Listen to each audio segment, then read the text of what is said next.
হাসিনা তো ইউনূস সরকারকে ডিসেম্বর পর্যন্ত ডেডলাইনও দিয়েছেন। ফাঁস হওয়া কয়েকটি অডিও বার্তায় খোদ ভারতের কিছু রাজনৈতিক নেতাও হাসিনার পক্ষ নিয়ে ডিসেম্বর মাস ধরে বাংলাদেশের জনগণকে সতর্ক করেছেন। শেখ হাসিনাকে নিয়ে, আওয়ামী লীগকে নিয়ে, ডক্টর মোহাম্মদ ইউনূসকে নিয়ে এবং সর্বোপরি বাংলাদেশকে নিয়ে দিল্লির যে খেলাধুলা আগামী দিনে আরো জটিল হবে, আরো কুটিল হবে। এবং আগে সরকারি আমাদের দরকার গরিবের জন্য। আমরা গরিবরাও অনেক অভাবে আছি, না খাই মরতেছি।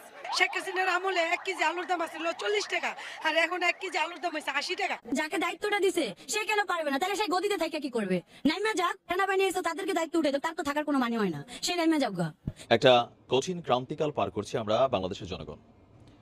হঠাৎ করেই বাংলাদেশে যে উদ্ভূত পরিস্থিতি, বিভিন্ন জায়গায় সরকারের কাজকে নষ্ট করার জন্য হোক। সেনাবাহিনীর প্রধান জেনারেল ওয়াকরুজ্জামান বলেছেন, দেশের ক্রান্তিকালে আইন শৃঙ্খলা রক্ষায় সেনা সদস্যরা দিনরাত পরিশ্রম করে যাচ্ছেন। সামনে কঠিন সময় পার করে দেশ ও জাতিকে আমরা নিরাপদ জায়গায় নিয়ে যাব। ভারতে বসেই নানা ধরনের নীল নকশা করছেন এমন আওয়াজই চলছে মিডিয়া থেকে শুরু করে সমাজ পাতায়। পালিয়ে যাওয়ার পর থেকেই হাসিনা সহ তার হাইব্রিড নেতারা প্রায়ই অজ্ঞাত স্থান থেকে বার্তা দিচ্ছেন প্রতিশোধ নেয়ার। হাসিনা তো ইউনূস সরকারকে ডিসেম্বর পর্যন্ত ডেডলাইনও দিয়েছেন। ফাঁস হওয়া কয়েকটি অডিও বার্তায় খোদ ভারতের কিছু রাজনৈতিক নেতাও হাসিনার পক্ষ নিয়ে ডিসেম্বর মাস ধরে বাংলাদেশের জনগণকে সতর্ক করেছেন। কি ঘটতে পারে ডিসেম্বরে? বাংলাদেশকে নিয়ে বিজয় দিবসের এই মাসে কি পরিকল্পনা করছে ভারত?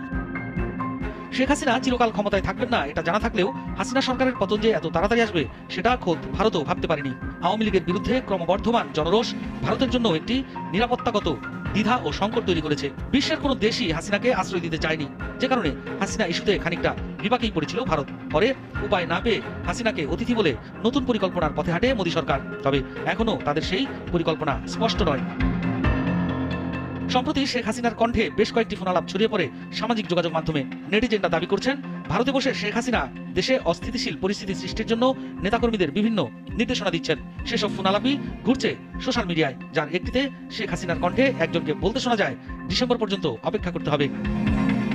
ভয়েস অব আমেরিকাকে দেয়া এক সাক্ষাৎকারে আওয়ামী লীগের একজন নেতা দাবি করেছেন, গতিচ্যুত শেখ হাসিনা অন্তর্বর্তী সরকারকে বেকায়দায় ফেলতে বাংলাদেশের রাজপথে উত্তেজনা সৃষ্টির পরিকল্পনা নিয়েছেন। হাসিনাকে ফিরিয়ে আনতে ব্যাপক বিক্ষোভ পরিকল্পনা রয়েছে ছাত্রলীগেরও, এমন খবরও ঘুরছে নানা মহলে। ডিসেম্বর শুরু হয়েছে, কৌতূহল বাড়ছে, নতুন কি বার্তা দেবেন হাসিনা? এদিকে হাসিনাকে নিয়ে খুব একটা স্বস্তিতে নেই ভারত। তারপরও হাসিনার পক্ষ নিয়ে মোদী সরকার কঠোর কোনো সিদ্ধান্ত কি দেবেন এমন প্রশ্ন ঘুরপাক খাচ্ছে। ভারতকে এখন তড়িঘড়ি করে বাংলাদেশের নতুন অন্তর্বর্তী সরকারের সঙ্গে সম্পর্কের সেতুগুলো তৈরি করতে হচ্ছে। দিল্লি এখন বোঝার চেষ্টা করছে বাংলাদেশের নির্বাচন পরবর্তী যে সরকার ক্ষমতায় আসার সম্ভাবনা রয়েছে সেই সরকারে কাদের প্রভাব বেশি এবং সেই ব্যক্তি বা গোষ্ঠীগুলোকে তারা আদৌ চেনে কিনা।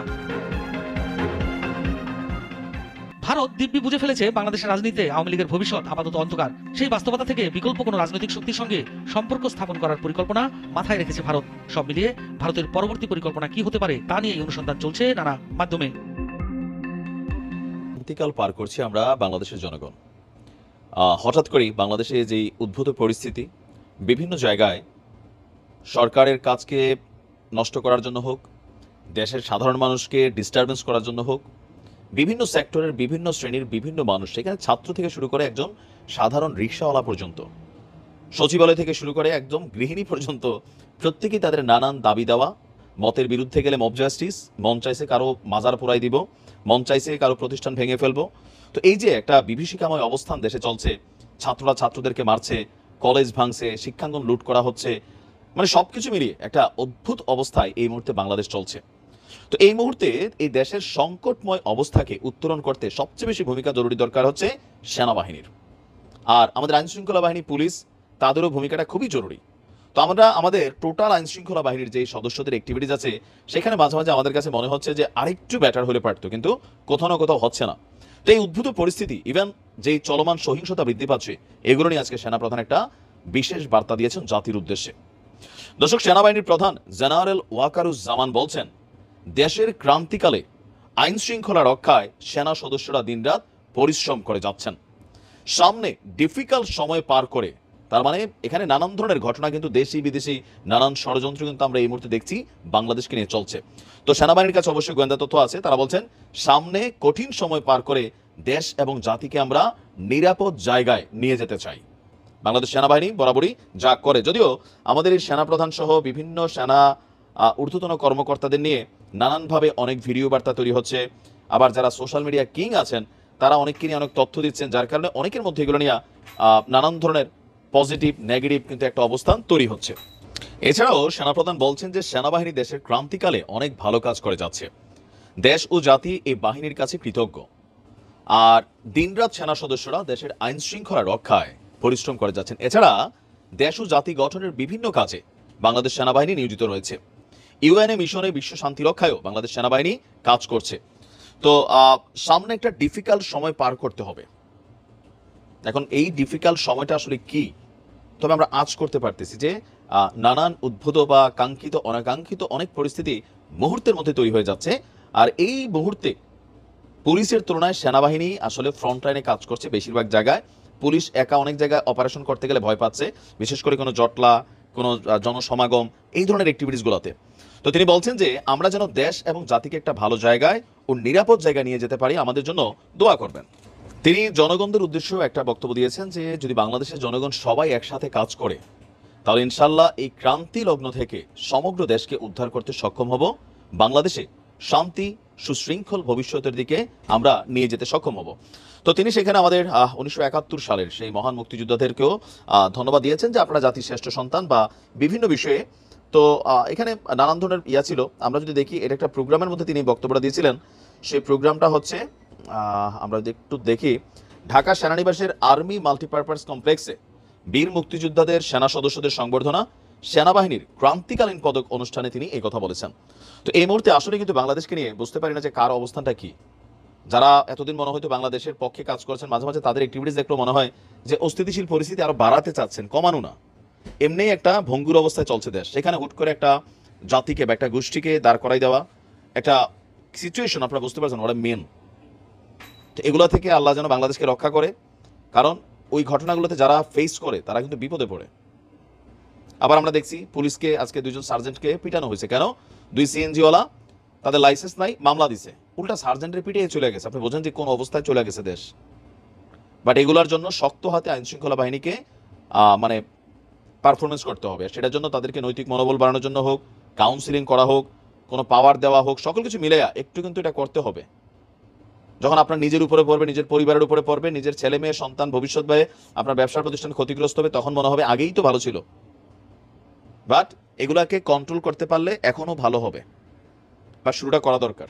যারা দায়িত্বে আছে নিশ্চয়ই তারা তাকে ভারতে নেওয়ার জন্য ভারতের যে নিরাপত্তা উপদেষ্টা মোদী সরকারের মিস্টার অজিত দোভাল, আপনারা তাকে সবাই জানেন, তাকে এ যুগের জেমস বন্ড বলা হয়, ভারতের জেমস বন্ড। এবং তার যে সফলতা সামরিক ক্ষেত্রে এবং ইনসার্জেন্সিতে, মানে যে কোনো একটা জায়গাতে, যে কোনো একটা দেশে, এমনকি অন্য ভূখণ্ডে ঝটিকা আক্রমণ করে ঠিক মোসাদের মতো সফলতা অর্জন করার ক্ষেত্রে অজিত দোভালের যে রেকর্ড, সেই রেকর্ডের কারণে তাকে এখন বলা হচ্ছে তিনি ভারতের জেমস বন্ড। এখন যে খবরটা বের হয়েছে ভারতীয় পত্র পত্রিকায়, সেটা হলো শেখ হাসিনা অজিত দোভালের নিকট অনুরোধ করেছিলেন যে তাকে যেন বাংলাদেশ থেকে ভারতীয় বিমান বাহিনীর কোনো হেলিকপ্টার, কোনো গানশিপ অথবা কোনো ফাইটার প্লেন এসে তারাকে নিরাপত্তা বিধান করে এবং তাকে এখান থেকে নিয়ে যায়। কেউ কেউ বলার চেষ্টা করছিলেন যে গুজব যে এই সংক্রান্ত কর্মকাণ্ড করার জন্য ঢাকার যে সামরিক ঘাঁটি আছে, বিমান ঘাঁটি আছে, সেটা ঢাকা ইন্টারন্যাশনাল এয়ারপোর্টের পাশে দেখবেন যে একটা জায়গা আছে সামরিক বাহিনীর জন্য বরাদ্দ, সেখানে ভারতীয় প্লেন এসেছিল।